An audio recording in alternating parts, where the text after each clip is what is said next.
wake up, hit 100 push-ups, then I'm at my route. Check on my stocks, see how they looking, then I'm sliding out. When you start seeing your progression, you stop having doubts. And what's the point of having clout if you can't cash it out? True to this game, and I'm a lifer, ayy. Feel like we finna change the cycle, ayy. What's with it? What's good, wealthy people? It is your boy, David Bella, one half of the Black Wealth Renaissance crew. Y'all know what we here to do, baby. I'm here with my brother from another. Jalen, how you living? What's with it? My boy Man, up, I'm amazing, man. I'm feeling great. I'm lovely. Black-tastic, black. Yeah. I'm just everything, man. Blessed, highly favored. That's how I'm feeling, I see you got it on the shirt, man. For the family, man. Hey, look. For my family, man. For my family, my boy on the grind. You know what I'm saying? We do it all the time. Yes, sir. Hey, congratulations. You know, by the time this pod out, man. Yes, sir. I'm going to have my second son here. We actually go to the hospital tomorrow for them to induce my wife. So yeah, man, I'm excited. I'm a little nervous as well. I'm not gonna lie to you, a little nervous. Then about 2 weeks from after that, I'm going to get snip. It ain't nothing to cut that off. Yo, this nigga just took this song to a whole new meaning. Hey, no, for real, really still praying for a speedy and healthy delivery. For the new baby, man. You know what I'm saying? My godson, man. You know what I'm saying? We're going to keep y'all uplifted in prayer and keep, you know what I'm saying? This is what it's for, guys. This is what it's about, man. Building legacy, building family. I keep saying it. I'm always saying, you know, I'm proud of you, my boy. Thank you, my brother. Put it on for the fam, man. Thank you, my brother. Oh, phone just went off. Let me turn that on silent. Yeah, man. Yes, sir. Yeah, dog. Hey, be real though. You scared? You scared about getting snipped? Because you said that with a lot of confidence. Little bit. I am scared a little bit, but I'm also like, I don't want another kid. So, so what scare you more? Another kid. I'm straight on them crumb snatches, dog. Yo, that's I love crazy. them, but man, them. Maverick is on another level, dog. Yeah, he getting to that terrible too, like they say. Brother. So we moved everything from his room, like the changing table, his bed, and everything. So now he has a toddler bed, so he can get out of that thing.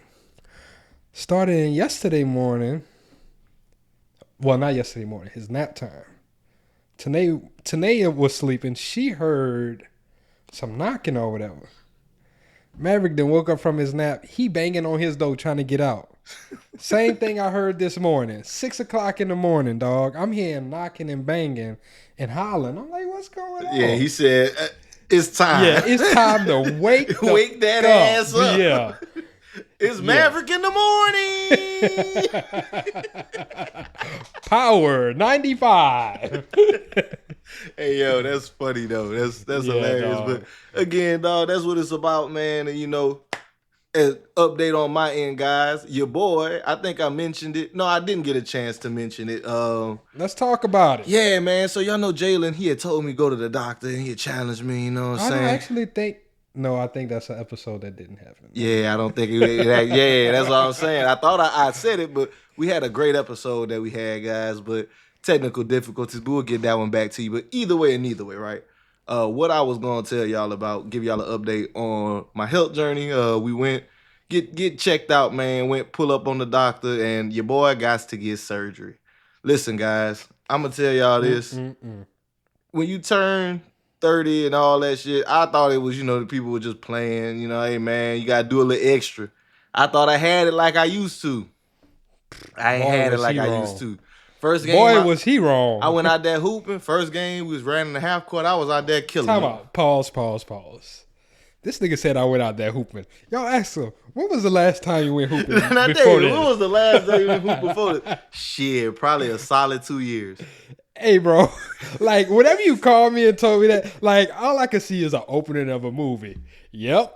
You're probably wondering, how did I get here? You know what's the craziest part, bro? I got the injury on video.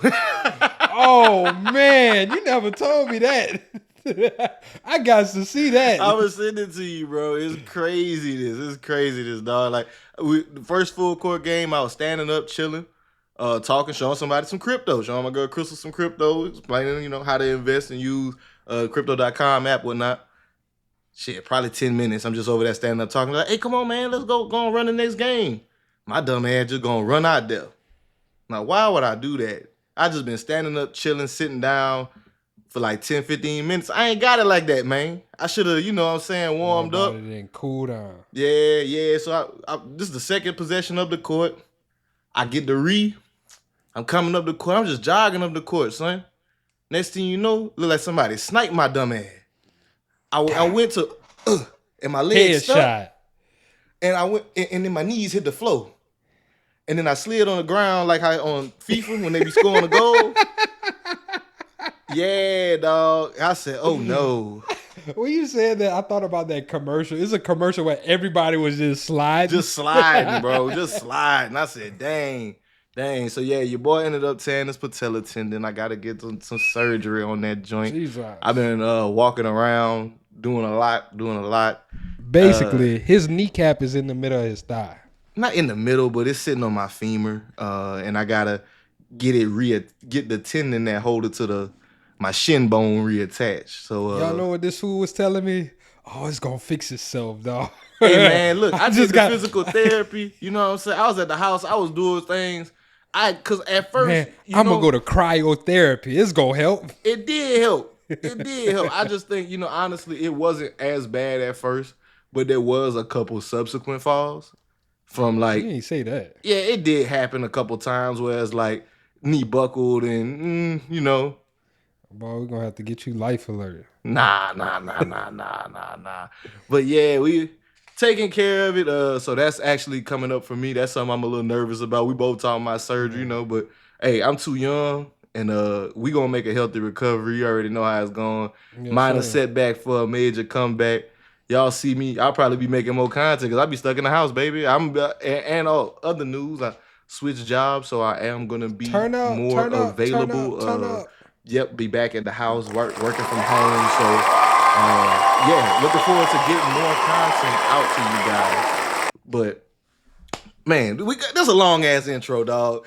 Hey, man, sometimes we need to just let them know what's going on, dog. We just be hopping into the content. Sometimes they want to know what's going on with us, man. Y'all let us know what I'm saying. I could be wrong. Audience, if y'all want to know about us, know about what's going on with our personal lives and everything, y'all let us know. Drop it in the comments. Drop it in the reviews. Whatever. Leave us a 5-star rating and review. Y'all know what this is. If you're on YouTube, hit that notification bell. Like, subscribe. Share it to a family member. Share it to a friend. Now, David, let's start this show. Let's get it in. Yes, sir. Yes, sir. So, first topic of the day, man. So, this is a question that my good brother posed to me, and matter of fact, I gotta ask the question. Okay, all right, I'm gonna let you ask the question. I'm gonna introduce how I came up with this question. Okay, a few weeks back, there was the CEO of Astronomer got caught cheating at the Coldplay concert, right? Mm-hmm. Man, once that shit hit the streets, everybody was talking about it. All the black news articles, all these other people are covering this shit, right? Mm-hmm. And in my head, I'm like, man, why the fuck do we care about these niggas so much? What is it doing for us to be speaking about them so much? Why do we care about white culture and what they got going on? And in my head, I was like, you know what? Fuck them. So, I feel you, right? I don't really give a damn about white culture, but with this moment in particular, my brother, I'm on the opposite side of the fence with you, right? And I'll tell you why. Because anytime a black man get caught in some type of cheating scandal, they drag it. That shit be on ESPN, motherfucking CBS, NBC, everything. Everybody be reporting on it. So, like, I think about, Tiger Woods with his scandal. That man lost all kind of stuff because he was out here, he was wilding. More recently, the Celtics coach, his scandal. He was wilding, you know what I'm saying? But he was an adult man that was cheating on his prominent celebrity wife. With a member of the staff. Right? But compare and contrast to Robert Kraft. Robert Kraft was getting the same thing done as Deshaun Watson, but that story came and went. Robin Todd. You know what I'm saying? It came and went. Whenever it's them, it's usually that situation. It just come and go. So I like that they kind of drug it out. And I think the reason it was drug out more is because he was a CEO. Mm-hmm. Because right now, CEOs, like as wage inequality gets worse, CEOs aren't looked at as favorably. So as a society, they're like, yeah, fuck you, you rich fuck. You don't do nothing. Versus like it being a situation that it was because it's a white guy. I think it had more to do with him being a CEO than anything. Well, once again, I get you on that, right? But my whole thing is, bro, there's so many other things that we could be focusing on. I feel that. Instead of talking about the CEO of Astronomer walking around with this little lady over here. Hey, like, I ain't gonna people lie. so invested, they would go look up his wife. They figured out his wife, like, literally changed her name right after the thing happened. All of this stuff. Oh, yeah. aired. Yeah, like, see, they're way too invested. Like, people, you're way you know too how invested. the internet gets, bro. Like, I people feel super invested. And it's just like, bro, what is this doing for the culture? What is this doing for you? What is this doing for your pockets? I mean, but that's black internet culture, bro. If we gonna like black Twitter before, it got ruined, niggas gonna get some jokes off. And it's gonna be the jokes that drive the cultural conversation more times than not. And like I think another thing is, that's why we a joke. Ooh, hey. In the words of Rakim Sabri, if the culture ain't doing nothing for you, we might have to let the culture go. That's fair, but I'm just speaking from where we are currently. Yes, that moment, it wasn't just us either. It was everybody. That's the whole other aspect of it. Like all the reenactments and all that shit. It was like I think it was more of a unifying moment than anything, that everybody kind of point the finger and laugh at this guy because he was stupid enough to lose his job. Because he really, if bro would have just played it cool, nobody would have known. Nobody would have known. If y'all had just stood there and just looked at each other, like it would have been regular. But because y'all did all them antics and theatrics, y'all made people want to know who y'all were. It was stupid. Yeah. Bro, I don't condone nobody cheating real though. Bad too. Yeah, I'm bro glad he lost his job. Never been hugged up like that. Lost his job and his family. Hey man, look, they did it to Tiger Woods. I ain't mad at a white man losing it, and I ain't mad at him dragging it. I get your point about the jokes with the culture and shit, but I think outside looking in, us joking on other people ain't that bad. It's whenever we joke about things that are actual problems in our community. Whenever we like joke, it's serious situations, but we take that shit for a joke. Yeah, like we talk about an example, just the street hood culture. Like we make jokes about, little man was a terrible dude. He was out here robbing, killing, stealing.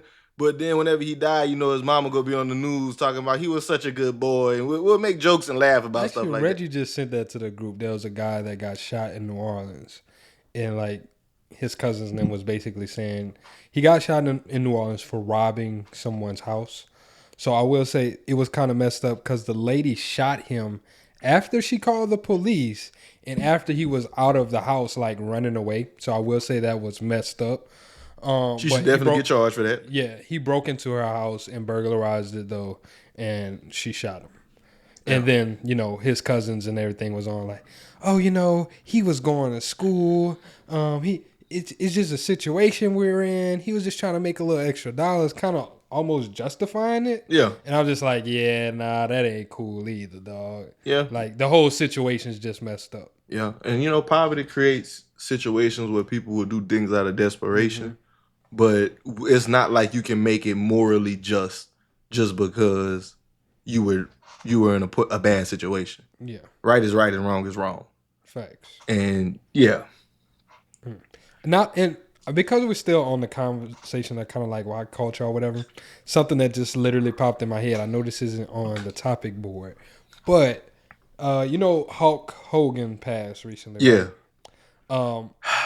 So I'm not gonna speak about him. It's about his estate. And I ain't gonna hold you though. Listen, I don't give a fuck about him. Nah, man, because I used to fuck with Hulk Hogan, man. Never. I ain't gonna lie to you. When I was a Never. kid, bro, I used to rock with Hulk Hogan. That man had me proud to be an American. I want to be an American. I was in there singing the little songs, playing the wrestling games and all that, bro. Then when I found out, like, I think I was probably like 13, 14 years old, because I used to be big into wrestling as a kid. He said something about like, yeah, I want my daughter dating no niggers. And I said, wow, bro. This white man who was such an American symbol to me really showed me what America is about. And they drugged the fact that this man died, by the way. I ain't gonna lie to you. Oh, yeah. Nobody They was did like him rested. like Kevin Samuels. Yeah, that's damn, man. I was like, damn, bro. Don't get me wrong. After the racist shit came out, I wasn't no Hulkamania fan, but I didn't think it was gonna be like that. Like the public reception to him passing away. Like, it was like, yeah, you are a true piece of shit, sir. And I was like, damn, that's crazy to see how people who were once, idols or something like that, as time goes, where life brings them. So as you find out more about them. The reason why I brought that up, though, so the daughter, right, that was dating the black guy, yeah, she is stating she doesn't want anything to do with the estate. Oh, wow. She doesn't want no money, nothing from it. Damn, they really hate that nigga guts. Yeah, so I wanted to ask you, right? So I think she's married to a white guy now. Ooh. But I wanted to ask you, right? If she were black, hypothetically, let's say you were her husband, the black husband, right? Give me them Hulkamania dollars. Can you hear me, brother? Yeah, nigga, I'm taking that shit. The fuck you mean, boy? Nigga tripping, bro.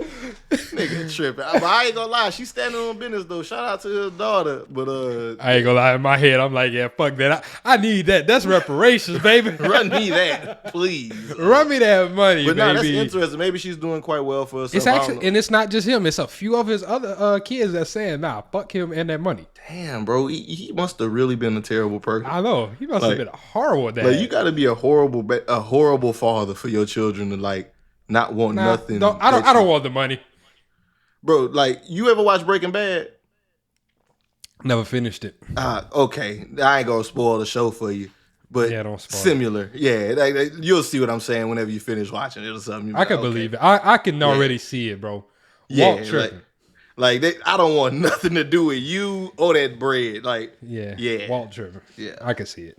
But to kind of button up what you're talking about, yeah, man, fuck them. You know what I'm saying? Like, I think it's cool to make fun of them. I think that's one of the things that can unify us. But behind all the jokes, there does need to be some level of action that's taken, and that needs to be reflected in our next election cycles and next. Really how we organize as a community. Because it's like, yeah, a lot of times whenever we do events, the event purpose is just to turn up. And like, we could do a little bit more, hey, look, we don't want this, so but I digress. Facts. So yeah, that's all I wanted to with that one. You want to get into, I came up with the next topic too, so I'll introduce that one. Once again, just riding, thinking. And something I thought about was, is gatekeeping good or bad? And what makes me say that, right? I was thinking. Wait, before you share your full thoughts, instant thought, yes or no? Is gatekeeping good or bad? Yes or no? I think it could be a necessary evil. My answer is going to be yes. Gatekeeping is a good thing. Yes. Yeah. So my full thoughts, right? I'm riding. I might have been listening to the Joe Budden podcast, and they might have said something, and then I think it sparked a thing in my mind.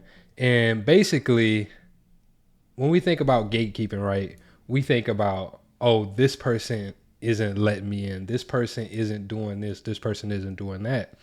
But also, the gatekeeper, sometimes the gatekeeper is the person that protect the community, right? Mm-hmm. So, and when I really thought about it, I was like, maybe gatekeeping isn't bad, but maybe having the wrong person at the gate is bad, right? And for example, let's just talk about the social media finance craze that happened, or we could talk about hip hop, right? if they had certain people gatekeeping certain things, keeping people like a little pump or people who don't really cherish, people who don't really respect the movement, keeping those people out, keeping those people from being successful.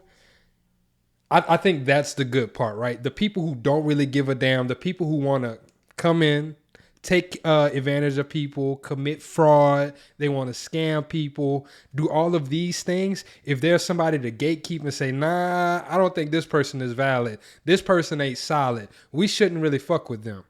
Kind of makes me think about Tony the Closer and kind of what he doing, right? That's one thing. The other side, the part that makes me think that is bad, right? Because you can have the wrong person gatekeeping. The wrong person gatekeeping can keep a person who is talented, a person who is committed, a person that's driven to the movement, a person that you can actually see that wants to do things. That person can hinder that person. Wrong gatekeeper will let the wrong people in and keep the right people out. Yes, sir. I see what you're saying.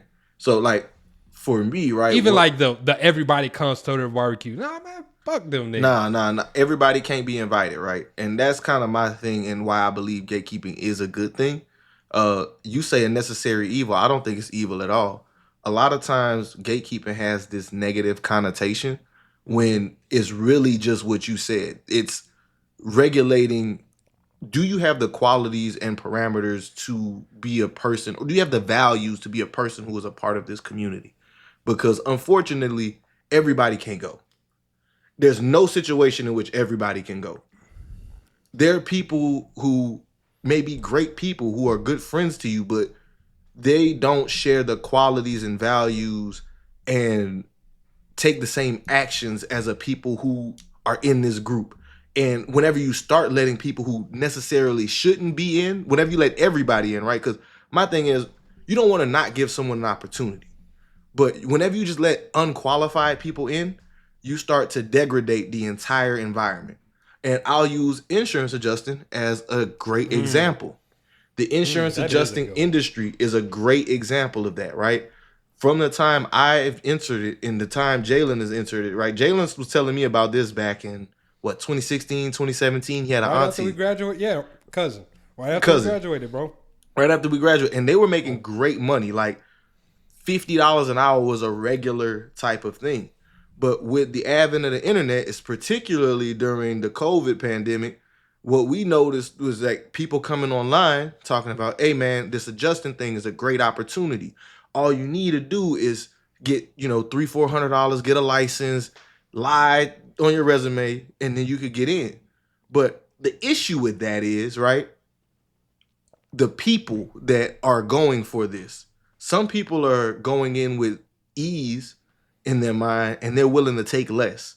And whenever you start to let people in who don't share, again, those same qualities, values, and standards, it becomes a race to the bottom. And adjusting has been a great example of this. Every older adjuster I've been speaking to since I've entered the industry has said the money continues to go down. And the reason is new people flooding in because there's an influx of people on the internet talking about how great of an opportunity this is, when in all reality, they just trying to make some money. They selling pickaxes in the gold mine. Mm-hmm.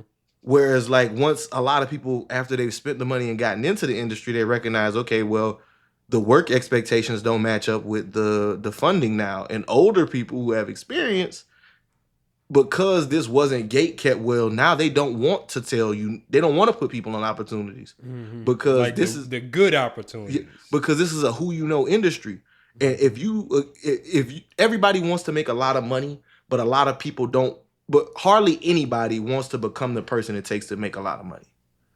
And let's talk about that. That, right? Because with the insurance adjusting industry, the way it is positioned and spun to people is, oh, you can come in, you can make a lot of money. But a lot of people don't understand the skill set that you need to have to make that money, right? Mm-hmm. And when I say this skill set, right, a lot of people, they just like, oh, let me get my license, let me land my first job.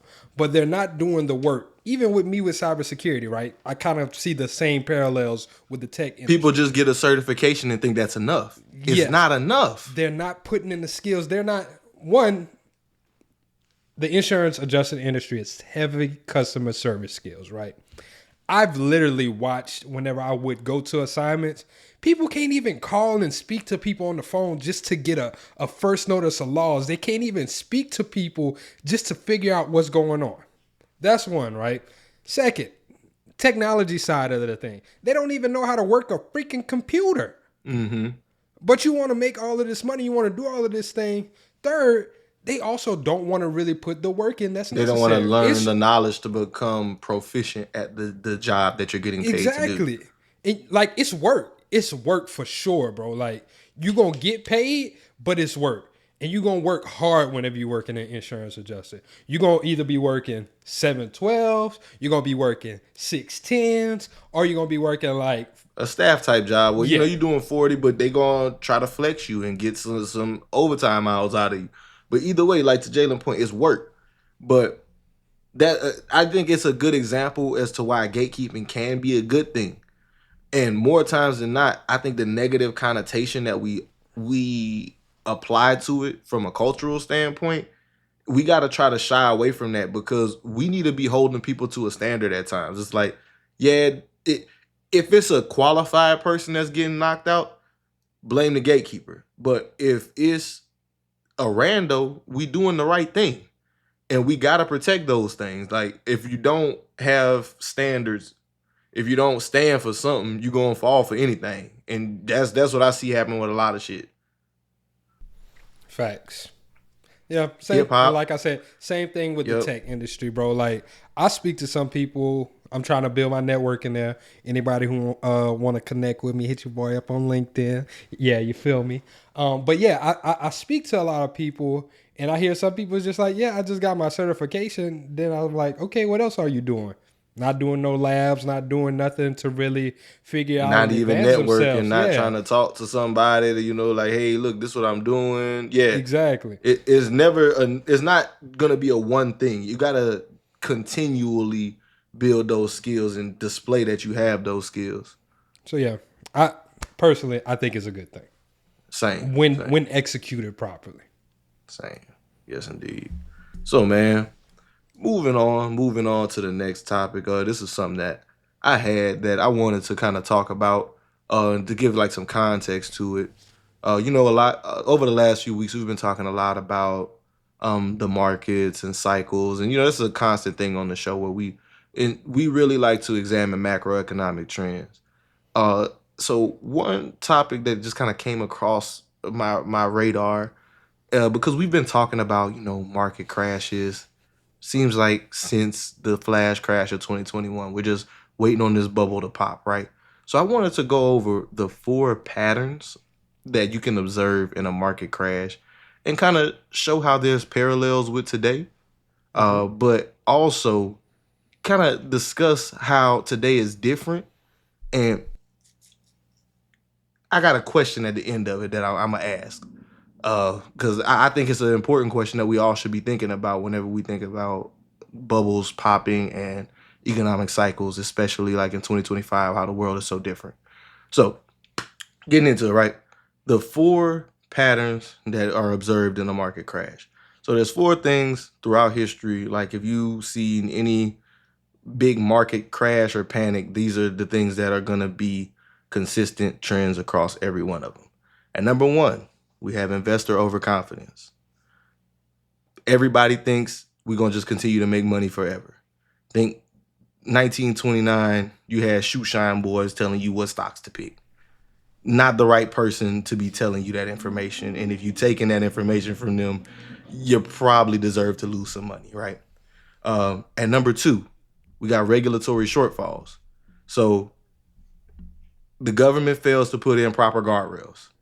We don't have the proper guardrails in place, and that's why people are operating like this wild, wild west environment. Think the mortgage default swaps crash of 2008, where they just were letting them do whatever. They was letting them bundle up all these securities and sell these shitty mortgage, subprime mortgage packages as A1 credit rated things, and they crashed the whole economy behind it. Those regulatory shortfalls played a direct role, and that's why there are laws now that that prevented. I think was like we got the Dodd-Frank Act and the I can't remember the other. It's a couple of them, but those Obama era laws that like they even started making Congress report on their trades, just more transparency in markets. And number 3, we have a new poorly understood financial vehicle. So again, those credit default swaps.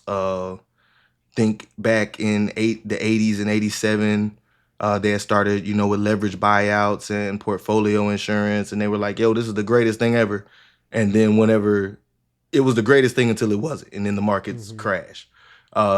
Same thing with those. Do you see one of those right now? Right now, the closest comparison I could think is .com bubble, and it is AI. Just the umbrella term for artificial intelligence and the very wide and broad. It might be a combination of AI and cryptocurrencies. The general lack of understanding for the broad-based knowledge of people that makes me concerned, because a lot of people are just like, AI, like just throw our money at AI and it's going to continue to go up. Well, like, that's what they said during the .com crash, Like a company like what is it? Afterpay, or is it Klarna, talking about, oh yeah, we're an AI company. Yeah, like, you know what I'm saying? Like everybody's just slapping AI on there to try to increase their valuation, push their stock price higher. It becomes just a hot button term. And that a lot of these firms aren't turning a profit. A lot of these things aren't actually, they're heavily relying on venture capital and hype right now. And from a real world use case standpoint, a lot of the stuff isn't there. To the same thing you were just saying about Klarna, right? Klarna said they were an AI company, fired a bunch of their staff, and then had one of the worst losing quarters ever. And now they're rehiring everybody. They're rehiring people, and they about to start putting that stuff on people's credit because they was that hurt behind their actions, thinking that artificial intelligence can do what humans can do. And yes, we are making leaps. I know OpenAI recently released like their AI agent, but we've talked about this several times now. We severely overestimate the capabilities of AI.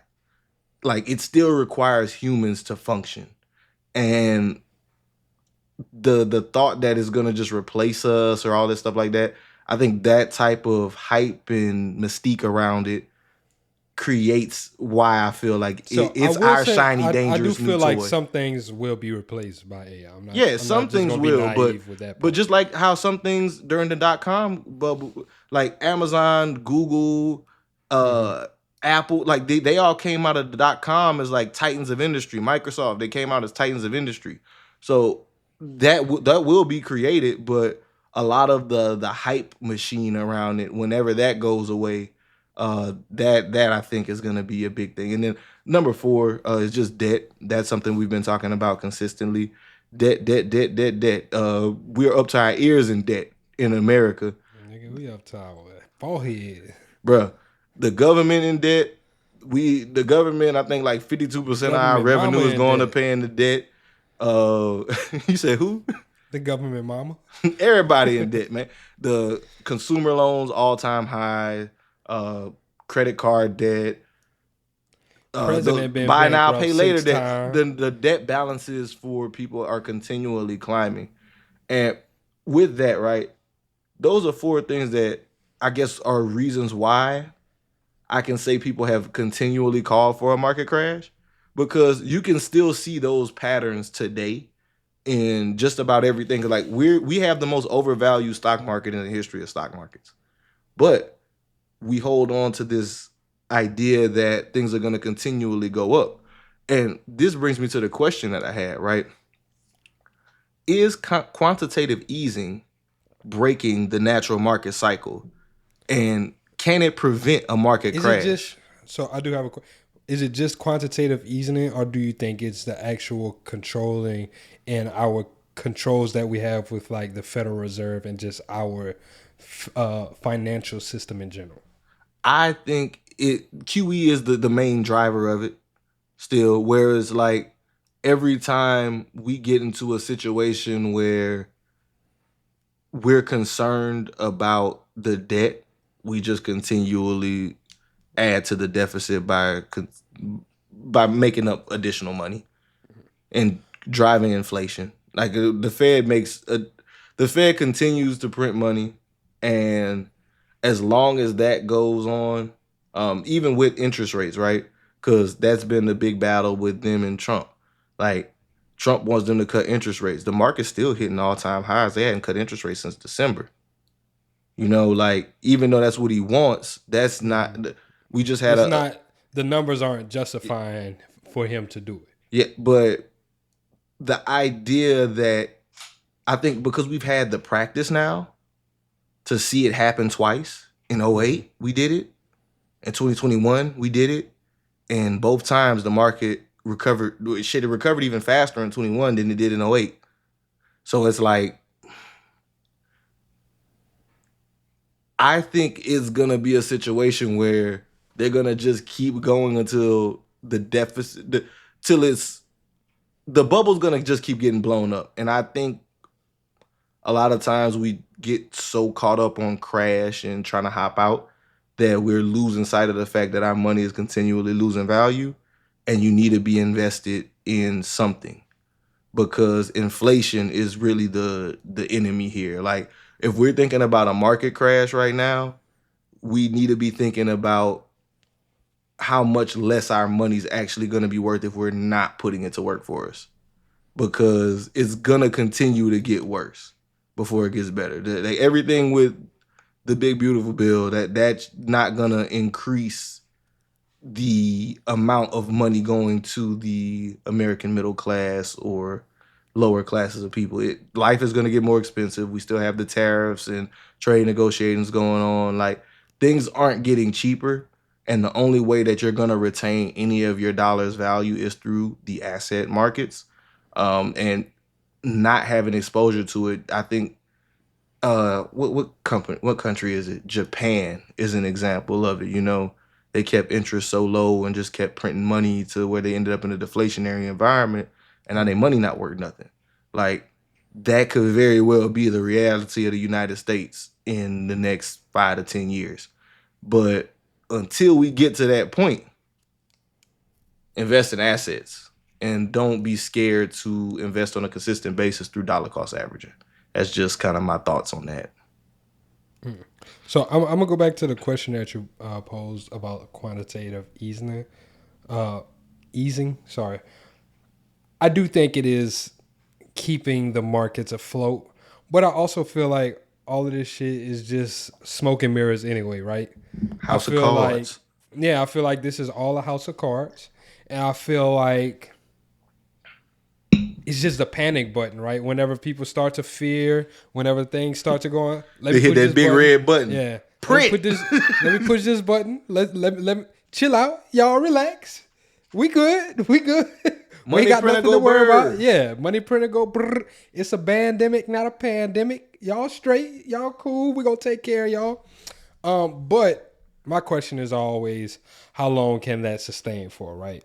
One of the great analogies that I've always heard is you either take the shit out or you let the shit keep on piling up. Which one would you rather? Would you rather be in a clean house or a house full of shit? God damn. Obviously you'd rather be in a clean house. But our debt just keep on raising. Our debt just keep on going. And I heard that back in like 2008 whenever the market was crashing and like all the debt and everything. It's just like they just keep on raising the debt ceiling, right? We're not addressing it. We're just raising it. We're just throwing the shit back on top. Hey, keep on piling up on shit mountain. We're going to climb on the top and keep on going. But, I think it's interesting because I think that's everybody's game plan right now. It's like, hey, look, we just going to keep piling the shit on. We're just going to keep piling debt on. How long can it last? But then, once again, my thing is, this is all smoke and mirrors because who created the money? Who's giving this money value? Who's controlling all of this? Central banks and all these other things. Like, really, it just all depends on what the consumers want to do. People ain't tanking. People have that investor overconfidence like you're talking about, right? Like that's the current market that we're in. And I think a lot of people are just oblivious, and people probably could get caught with their pants down. Will that happen sometime soon? I don't know. What should you do? Keep on investing in the smart companies. Because as long as your investment horizon timeline is not in the next 5 to 10 years, why we stressing? You know, you don't want to be in no bad companies like Jalen just said. If you're investing in the titans of the industry, companies that you know gonna be around, your Microsofts, Apples, Nvidias, I think that's when learning the financials of companies whenever you're investing is truly important, right? We speak about, oh, these companies, this and that. Like the companies that have never turned a profit, the companies that are, don't have, their books don't look the best. If you really start to learn and start to read these reports, their K1s and all of these other things, and you really start to understand the story that the numbers are telling, I think that helps you make better choices in your investment and really help you build a better portfolio to help you shield from some of those downturns in the market. most definitely, because it's one of those things, man. Like you can psych yourself out of it always thinking about a crash. Like all four of those trends that I just talked about, very prevalent and prominent today. We're still hitting all-time highs. You still not invested, but we still hitting all-time highs. You don't have to know every individual company. You can invest in ETFs. You can invest in Bitcoin ETFs these days. You got so many options at your disposal. Just starting is always going to be the better option in my opinion. And if you want to wait till a day where it's a little market correction, you got some money you put off aside. Y'all know, I've told y'all my theory. I only buy on red days, baby. Red mean it's a sale. Telling you, if you get that notification that it's an all-time high, don't go buy that shit. I ain't buying. Don't buy that shit. It's almost positive. I'm almost positive it's gonna dip the next day. Like 97% of the time. Whenever a stock hits an all-time high, it does a minor correction the next day. Somebody taking profit. Facts. That's another one. I saw a tweet and somebody was like, don't be upset when you take profit and the stock continues to run up. You've made profit, you didn't lose, so don't be upset. That's a fact. Take profit. That's being greedy, bro. Being greedy. And I can speak to that firsthand because I've done that where it's like, I need you to move the mic closer to you, brother, or angle it down. Messing with options, bro. Thank you. Like Much getting better. greedy, messing with options. Where it was like, okay, I closed the contract out kind of early and it ran up another 50%. Okay, but you made 50%. What you mad that you didn't get the other 50 for? Yeah, you could have had this, but you sold. Why you mad? The worst thing you could do is try to chase. Because now you done sold, you see this one up 50, oh, it's going to keep going up. Now you done threw even more bread at another trade trying to chase, and now you might have just lost your money. Thanks. Well, I think I'm done with this topic. You got anything else? Nah, man, that's it, man. Just be wise. Be wise. Be disciplined. Don't be out here betting money that you need. Don't be at your job trading stocks on your breaks. Oh, you throwing shade. That's hilarious. You're a wild boy. I had losing money on your breaks. That's crazy. He ain't throwing shots at me, but it's hilarious. Let's get into this next topic, my brother. What's good? What you got for me, dog? Next topic I want to get into is your boy Taco. I don't know why they calling him Taco now, but it's funny. Taco is insane. Yeah, they calling Trump Taco now. I don't know why they calling him Taco. If somebody knows the joke behind Taco, y'all please let me in. Yeah, I don't know. It's funny. What they got something to do with I will vote down on Trump? That you think got something to do with that? I don't know. You remember they was making that song with the Cubans? This guy here. Chill out, man. But basically, I want to talk about a few things that happened within the past few weeks. Buddy really low-key like on the brink of some dictator real type talk shit. This some dictator shit right here. So you want to get into it, man? You want to share an article? How you want to get into it? Because I got one. You mentioning the dictator thing before you pull it up. One thing that's very shocking about this, right? So for those that don't know, just kind of introducing the topic. Recently, the jobs report came out. The Bureau of Labor Statistics released the jobs report on August 1st, which was a Friday. And in lieu of that, right, what happened? The government reported that in the month of June we only added 73,000. No, the month of July. Pardon, I'm sorry. We added 73,000 jobs, and they revised the numbers for May and June, which came in at 250,000 less than what it was previously reported for those months combined. So with that, right, those revisions, that's not something that's not normal. This happens all the time. Jobs reports are revised, but those revisions kind of showed that, hey, the job market isn't as strong as what we're thinking right now. People are kind of not adding as many jobs as what was thought. So in response to this data coming out, the president of the United States fires the chief that is over the Bureau of Labor Statistics Department that reports on this. Right there. So we'll talk about that part. I want to get into the numbers behind that, right? Because you talked about that 250,000. Yeah. So yes, revisions are common. Revisions do happen, but the amount of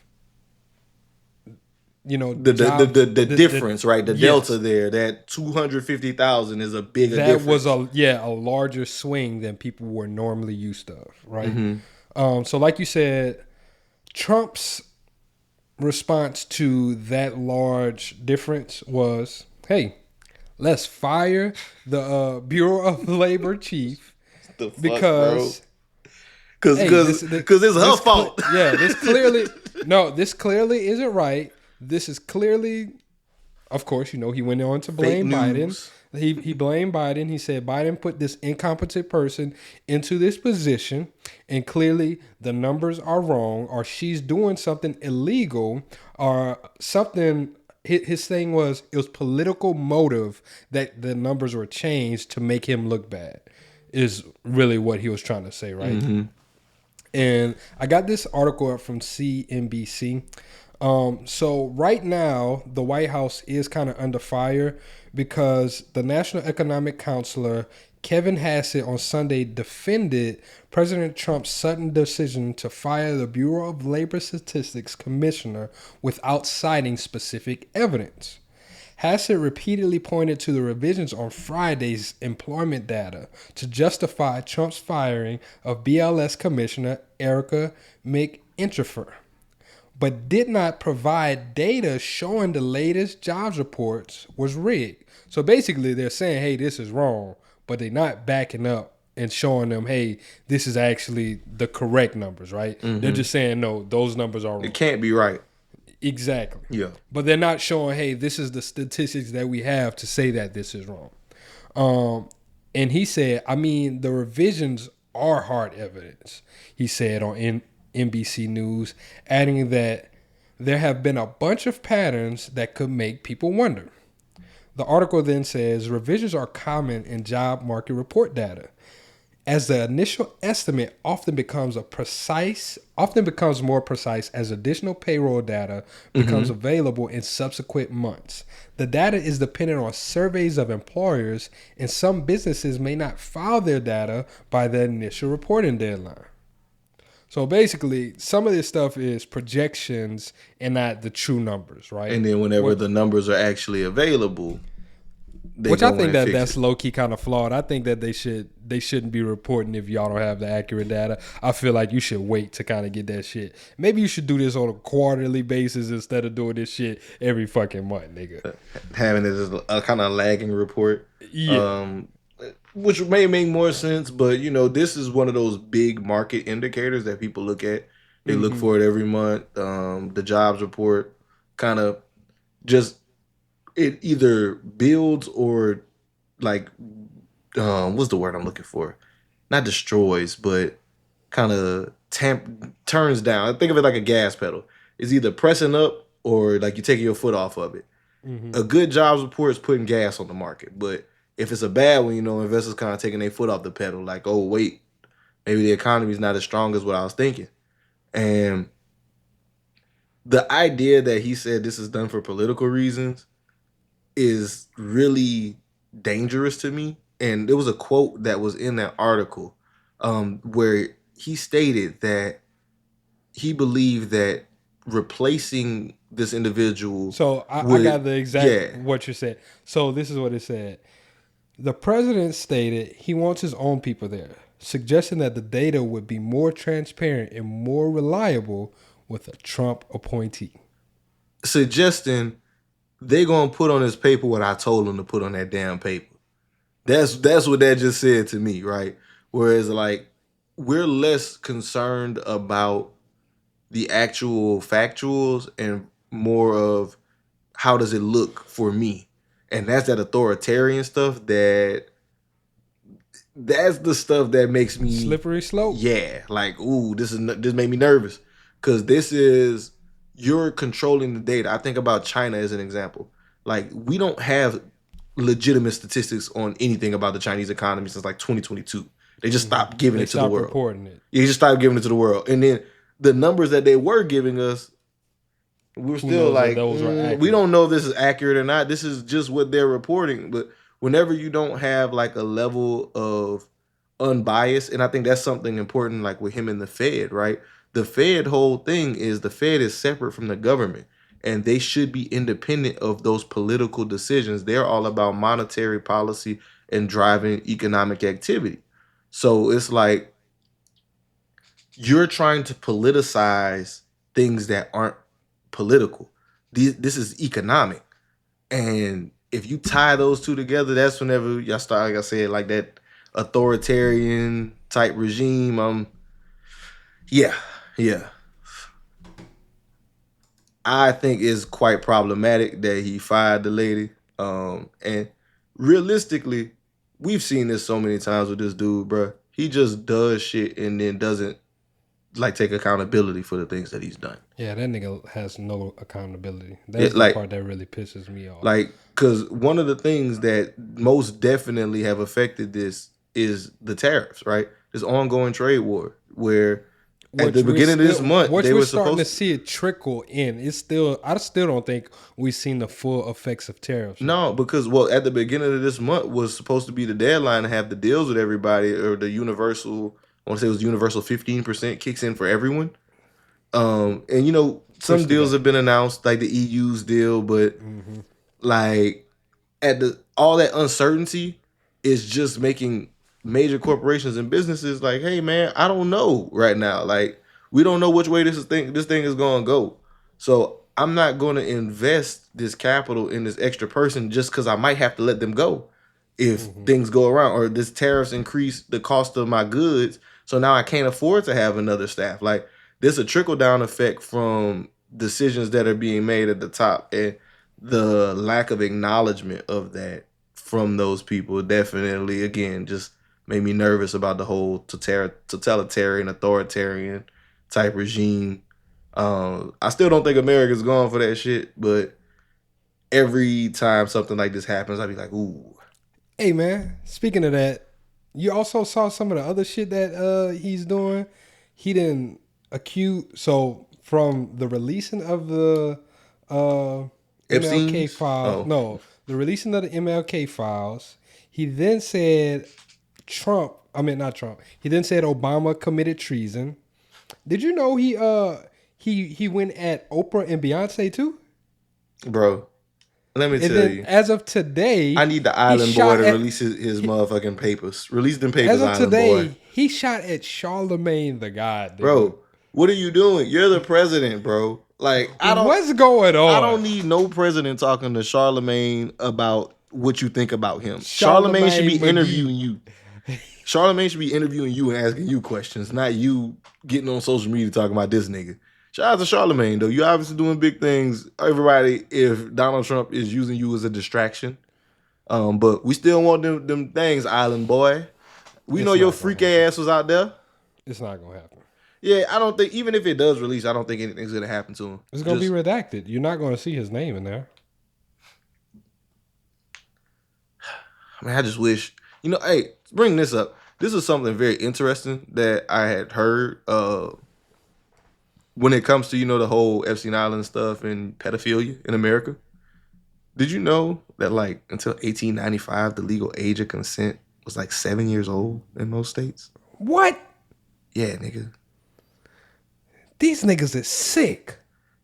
And it was like 13, 14 in like the 20s and shit. I knew it was 13, 14. I knew those ages were like the legal ages of consent, like back then. Yeah, bro. But 7 years of age? Bro. That's fucking sick, bro. This has been a sick thing, and like it's crazy to think about, but I think about it this way: was like society, we're getting so much more progressive over the years, and like the advent of social media and the ability to freely create content and have these discussions is shining light on things like that. Whereas like, Crazy. yeah, that's crazy. Nigga, 7 years old. Yeah. That brings another tangent in my head. Like, I saw 2 clips within the past 2 days of kids speaking to grown men on Roblox. The kids gave the men their address, bro. On some To Catch a Predator stuff? No, bro. Like, so one of them, dude is talking to the guy on Roblox. Kid gave dude his address. Dude pulled up, was like, yo, man, I don't really, pull up on people. And then, dude, mom comes out, and she's like, what are you doing here? Who are you? Why? He's like, yeah, your son actually sent me pictures of you, so I'm here to kind of talk to you. Your son wanted me to hook up with you. Why she let somebody she don't know into her house, bro? Crazy. Of course, they were white. Second thing was, Brother. It was actually a little black girl. I think the girl maybe was 12. She dropped her address to a person in Roblox. He pulled up at the crib. This nigga was like, so of course, a black mama being a black mama. She's like, man, what the fuck? Who the fuck is going on this? here? Yeah. Like, why are you talking to my 12-year-old child? This nigga was like, oh man, I just came over here to play the game. You gonna let me in? She's like, nigga, no. No, nigga. Like, I'm calling the police. Police, help. That just was crazy. That just popped up in my head whenever you're talking about like the pedophilia and everything. Y'all, please monitor your kids on these games, especially if they have communication type of capabilities and everything, because it's a real sick world, and I would hate, because I know me, I'm catching a body, nigga. What the fuck you doing here, nigga? Like, it's going down. I'm gonna just let you know. Yeah. Somebody ever pop up to my house talking about, I met your son on Roblox. Nigga, you about to meet the Lord. You want to play exactly? You want to play these games? You gonna be meeting I'm about Jesus. to put you on the block, nigga. Your name gonna be on the block, bitch, playing with me. But nah, man. Speaking of kind of this topic, I guess it's a segue. I don't want to do too dirty, but freaky boys is freaky boys, and that freak activity. Yeah. Now you done lost a lot of money on. So for those that don't know, man, unfortunately, Uncle Shannon Sharpe who was caught banging out the snow bunnies on IG Live. He actually recently got fired from ESPN due to that rape settlement lawsuit.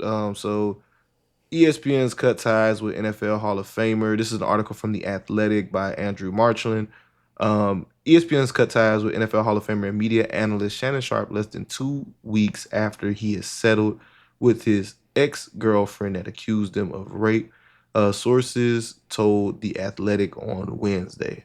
So Shannon hadn't been with ESPN since late April when the suit was first filed. And he stated he was going to come back around, training camp. It's training camp right now. ESPN has declined to comment on that. So, but he got fired. And the woman, he named her, but I don't remember what he named her.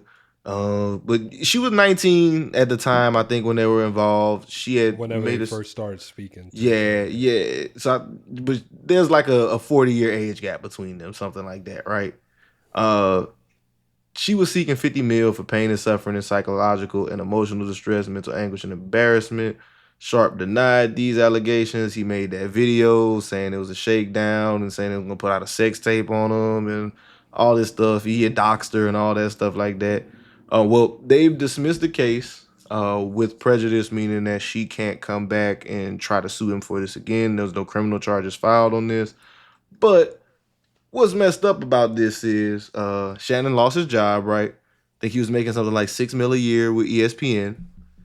And something in particular he had to say about this was that he wished ESPN had waited until Monday to announce his departure. Because his older brother, Sterling Sharpe, a 5-time Pro Bowler for the Packers, is going to be inducted into the Hall of Fame on Saturday. So before your brother got inducted to the Hall of Fame, you all in the news. Man. You all in the news because you was a freak boy. And this story here, man, like when it comes to this one, it's just a real cautionary tale of how lust can destroy so much. Discipline, brother.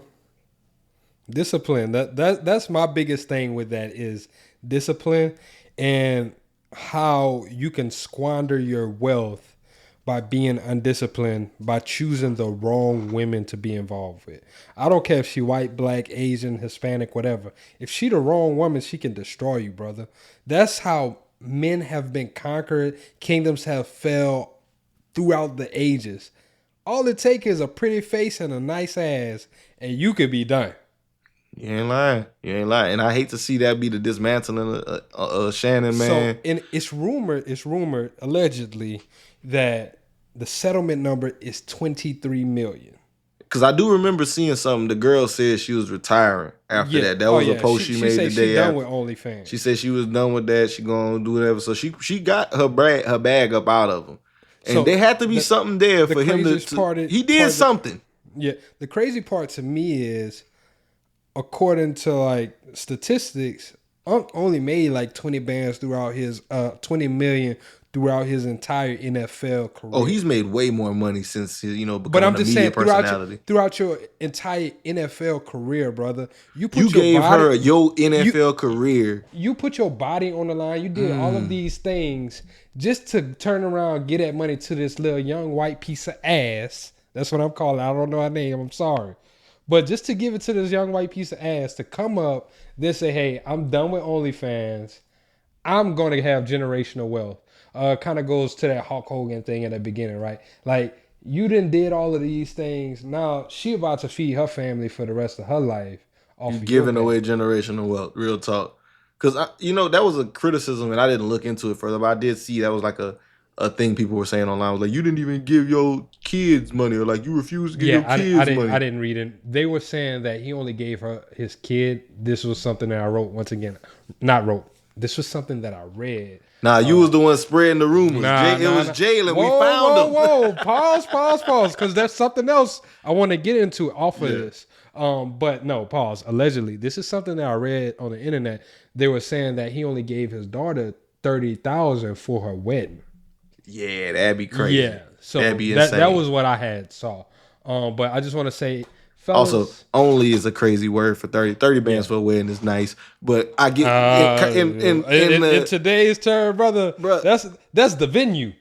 I hear you, but the bigger issue is the lack of discipline and the discord it created in his life. Yeah, and the money, right? Like that is insane whenever you put it in that perspective of like you gave your NFL career's worth of time and money to this girl.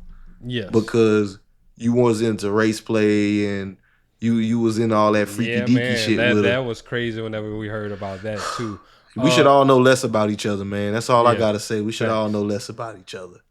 And the thing that I wanted to say whenever you were like, oh, I wrote out spread lies, Unc got hit with another lawsuit for $20 million. Yeah, I heard about that one. I think that one gonna get dismissed. I think it's gonna get dismissed too, but I think it's crazy. He just got hit with that for the other one. Just had to settle that for 20 M's with the lady that went to the Usher concert. Yeah, he read something on his on Nightcap, and allegedly it was from her husband, right? It was from the lady's husband, but come to find out the lady doesn't have a husband. The lady is a single mom. She has a homeschooling business, right? In her area, her whole thing is, oh, I'm a single mom. I've raised my kids, started this homeschool thing. So, you know, a lot of people in the community, they trust her. That was her whole story. So now she's stating that, hey, this is actually affecting my business because now I'm losing kids. I'm losing people from actually coming to my school because they're thinking that I'm not credible. They're thinking that I'm hiding my husband or whatever, which I don't have. So that's why she's suing for defamation and everything. I will say I think it's bullshit because, lady, you was on that TV. You ain't have to lick them mouth. cherries from Usher like that. You, but you also, did not have. defamation is one of the hardest things to prove. Like in court, historically, it's hard to prove defamation. And man, this is so frivolous. It's like one of those things. Once the floodgates open, the floodgates when open. the rain it pour. Yeah, somebody like shit. He paying. I'm trying to get mine too. You know what I'm saying? Like it's a cold game. It's a cold game. But I just look at it. Do you think he's gonna have to pay out anything on that? He might pay it just to make it go away. At this point, I don't know. How much you think she gonna get? I don't. Shit, she'd probably take a meal and go on by her day. I was gonna say like 100 or 200 bands. Man, listen, the way Shannon doing right now, I don't know. Like, it doesn't seem like he has good legal counsel for real. Mm-hmm. Because him putting out that video was a terrible idea. You didn't need to do that. Like, that's the worst thing you can do whenever you get these type of allegations. The best thing you can do is shut the fuck up. Like, we don't need to hear from you. When they accused Jay-Z, he made a written statement. He ain't get on his TV show and got to talking and written statement. Prove it. That's it. Prove it. If I did something wrong, prove it. But then I slap the suit on you. You know what I'm saying? Whereas, like, in his situation, it makes me feel like he definitely was guilty because he felt the need to come out and say some shit. And they going to release 30 seconds of a video that's going to make me look real bad. But put the 10-minute video out. Whoa, you freaky ass boy. We don't want to see that. Freak ass nigga, man. I don't know what he into, but being a freak ass boy, that Uncle's low key was already playing with fire. You know he had the live there. Oh, my Michelle. Yeah, doing all of that kind of stuff. I think that he was just kind of playing with fire. And Nigga's I know for sure, Cat Williams had came on that famous lines. You can be King the Conqueror, and all it takes is 2 weeks. Legit, this suit happened in April, bro. He lost his Boost Mobile deal. He done lost his 4 months. Yeah, he done lost his ESPN job.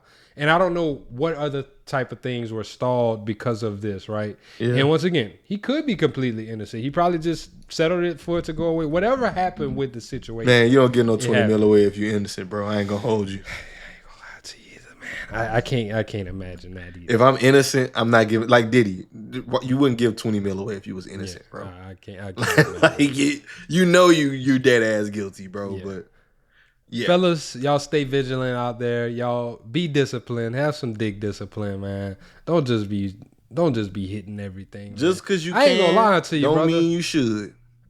You know, whenever you used to trade war stories and everything, I used to pop this, do that. I don't even like hearing about that shit no more, dog. I don't blame you. I ain't never been one to like brag about who I'm, you know what I'm saying, with. That's just not my thing. You know, niggas. I remember one time some of my homeboys was like, oh, nigga, you hit her. Oh, nigga, they was all excited and shit. I'm like, nigga, calm down. Fuck, nigga, shit. I don't get that excited when you get some cat, nigga. Look, come on, bro, relax, dog. Like, that's hilarious. Hilarious. Yeah, but freaky ass niggas need to stay their ass inside. All 2025, stay your ass in the house. Freak ass boys. All right, last topic for the day, man. This is an alarming trend that we want to ring the bell on for people that ain't aware. So, did you know that personalized pricing may be coming to you soon, right? So might be happening right now. So let's look at it. So I got this article. What is personalized pricing? So from CBS, right? That's PBS. My apologies. So personalized pricing. Trying to get rid of PBS? Yeah, they are. Well, they're trying to cut funding to it. They are cutting funding. Yeah, they're cutting funding to it. So personalized pricing, right? this is a trend where, in a nutshell, before I get into the article, they're gonna use data that they have about how much money you got to charge you a price based on you, not And not on just price how on much everybody money else. it's also not just how much money you got. It's also the trends and things that you're searching at that point in time, right? So that's good to bring. So like getting into the article, right? Recently, Delta Airlines announced that it would use artificial intelligence to expand and provide individualized prices to customers. So that's a good example, right? Because Jalen just said, the trends and all the things you're searching. That's something that's kind of always been a thing with airlines. If you go and look for some airline tickets, the next time you go and look at them prices is almost always going to be higher. Almost always. So that's something that's been in the airline industry. But customized pricing, where customers receive a different price for the same product, is the holy grail for businesses because it boosts profits. With customized pricing, free spending people pay more while price sensitive pay less. Just as clothes can be tailored to each person, custom pricing fits each person and their ability to pay, their ability and desire to pay. So I'm just moving on here. Basic. So Why are you doing that? I was about to say, what I'm hearing is the people who like to blow a bag, y'all about to get ramshacked. yeah, if you cheap, you gonna get it cheaper. But if you don't care, I'm with it. So I ain't gonna lie to you. I'll go back and look at a price for months to see what that price looking like. So okay, looking at this. So why has this caught on, right? So set prices had several advantages. Uniform pricing. Uniform pricing is the standard. It wasn't always the standard, though. That's something the article mentioned was in the past, it kind of was that. It was based on your ability to pay, to negotiate. I shared a little funny anecdote of my mom with the little guys at the kiosk at the mall. That's a very good example of commerce and with negotiations. It's like, what are you willing to pay and how desperate is the seller? But uniform pricing kind of eliminated the need for that. So historically, it made it easier for stores to decide how much to charge. And before AI pricing, many companies determine prices using a cost plus rule.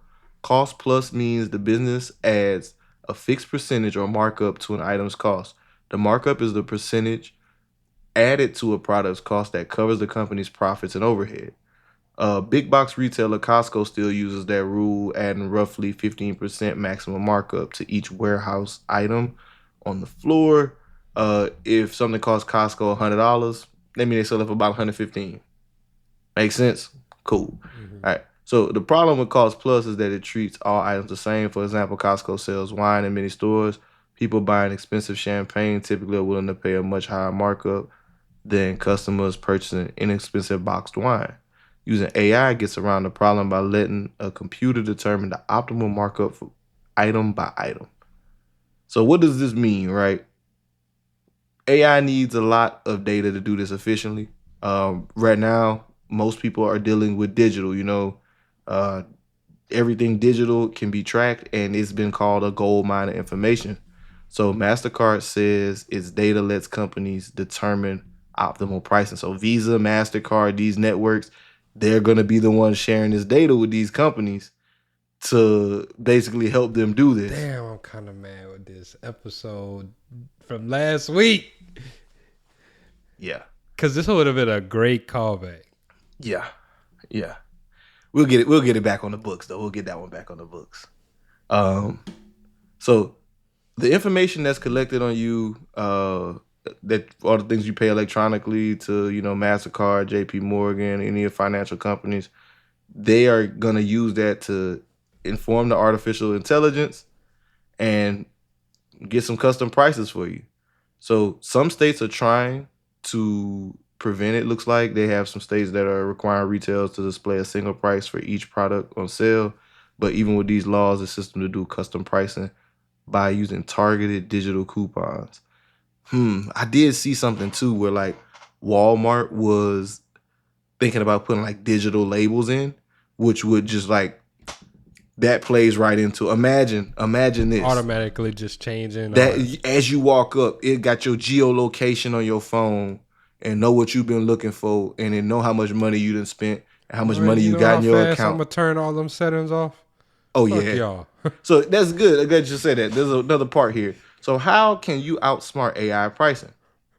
There are ways to get around customized pricing. All depend on denying AI programs data on past purchases and knowledge of who you are.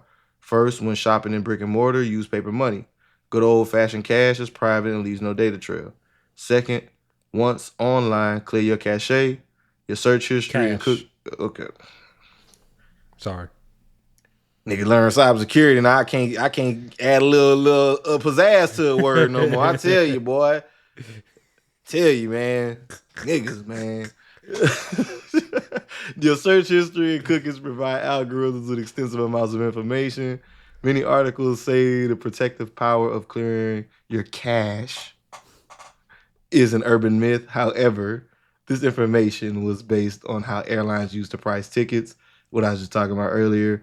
Recent analysis by the FTC shows the newest AI algorithms are changing prices based on cached information. Third, many computers pricing algorithms look at your location, since location is a good proxy for income. I was once in Botswana. Okay, this is an example, personal anecdote. Price on the computer was 200. Unfortunately, before booking, I was called away for dinner after my computer showed it was 1,000, 5 times higher. That's freaking crazy. Turned out after dinner, I used my university's VPN, which told the airline I was located in a rich American neighborhood. Before dinner, I was located in a poor African town. Shutting off the VPN reduced the price. That's So crazy. your location plays a role. That's crazy. Okay, I'm gonna pause you right there. Right? Well, let me just get the last one Okay. thing. The last thing, to get a better price in face-to-face negotiations, you need to walk away. Hey, I ain't gonna go ahead and rehash it. You know what I'm saying? Shout out to Angie B. Shout out to Angie B. She already gave you the game, man. That's all I'm gonna say on that one. But yeah, no, what you got for this one, brother? Yeah, so like I was saying, bro, I'm just going. So once again, with studying cybersecurity, just learning all of these things, I've definitely something that I've stopped doing. I used to just press OK to cookies. I used to just press OK. Man, I stopped all of that. I'm not sharing none of that with y'all no more. I don't bro. blame you. You're not getting my data because there's something that I watch where in the beginning of the internet phase, we were too frivolous with our data, right? We ain't were know just what was giving giving it away away to people and We ain't know everything what like was giving that. away. And now to me, like as I'm learning this, I'm treating my data like gold for real, bro. I don't want y'all with my shit. I don't want y'all to be able to build a profile on me or nothing like that. I don't want you to be able to track me. None of that. No, you're not getting it. Stranger danger. Get away from me. No, you cannot have my data. You feel me? So I would definitely these are some things that I would do, right? First, I would go to my settings on my browser. You can clear your cache, you can clear your cookies that way. You can go to your settings inside your phone. Shout out to Apple for what they did for making them to ask these permission to apps track. if you could track them and everything. Don't I allow always it, ever. Yeah, always select no now. I know it hurts marketers and everything like that. Hey, y'all got to figure out how to do y'all job better, dog. Sorry. Y'all better start doing some surveys, start sending out some gift cards to get this information or something. Pay me. But yeah, I would turn off location, sir. I'm not doing none of that. Like they were talking about using cash. If I gotta use a card, I'd rather go put that bitch on a preloadable Visa card if it came to that, bro. Like I'm just gonna beat the system. I'm not letting y'all do all of these things. And once again, the walking away part, hey, I don't need that shit that bad, dog. I could go find an alternative price. I know I said I'll never fly Spirit, but if it came that bad to it, bitch, I'm flying Spirit, nigga. I'm pulling up next to y'all banging that Boosie. Yeah, that's crazy. Spirit is the carnival of the sky. Yeah. Yeah, man. But no, that's good tips as well for everybody, man. Just make sure you're protecting your data. This concept of person-specific pricing is bizarre, bonkers. I think I do want to talk about that other part that you talked about where they're like, with Costco and the champagne users, right? Or the champagne buyers. I also think that that's why people have certain niche audiences, right? Some people want to sell to everybody. They want to do all of these things. But the people who really for me, right? Fragrance. I love fragrances, bro. I love cologne. I will spend more money on cologne. Like, I'm gonna be honest with you. But I've also learned that there are discounters. There are places that you can go to buy these quality things at a much more affordable price. Sometimes you just gotta pay to play. Like, it depends on what the fragrance is, if there is availability at a discounter or not. But like, to me, if I want it bad enough, if I feel like, oh, if I've smelt this and I can't get it at a discounter, I'm gonna go buy it. It is what it is. I'm pretty sure you have something like that in your catalog too, or something that you like that you're like, hey, if it costs this and I want it that much, I'm gonna go get it. I think that's when niching down and knowing who your actual customer is. If they're willing to pay that premium price tag, I think that's whenever that comes into play with this pricing thing and just with businesses in general. Yeah, I still think it's bizarre that they're gonna try to enact it. To me, simple pricing is gonna be what people are gonna want. I think they're gonna lose business behind that type of shit. If I'm in the store and I'm paying $10 for some shit the same, I just seen somebody grab off the shelf for $2. Like, that's crazy to me. You know, like that example he gave with the plane was like, just because I'm in this neighborhood, I'm getting charged more, which already low key happens anyway. It already happens anyway in more affluent areas. You go in a Whole Foods, the foods there are going to be more expensive. Like, that just is what it is. But it's insane. I don't think it's going to go over well with consumers. I don't think it's going to go over well. And this seems like one of those things we were talking about earlier. AI, excitement about it. I don't see this being one of those things that's going to last. I don't. Personalized pricing. I'm hoping not. Yeah, I don't see it being one. Online, I see it being a lot better, but like in brick and mortar physical locations, it would take too much to track. Like, Amazon had that, but then that store that they were like, oh, you could just grab everything and walk out. Yeah. And then it came out that it was fucking dudes in India scanning everything on the camera. That's hilarious. I didn't know it was yeah, bro. That's why they shut that shit down. That's hilarious, bro. I never knew that. That's hilarious. They be lying like about the capabilities of this shit. That was the same thing with the Tesla bots and everything. It was people controlling those too. You know what I'm saying? Like, it's dudes in India doing this shit. Like, they be trying to make it seem like it's just so autonomous and advanced, and it's fucking not. That's funny. Not.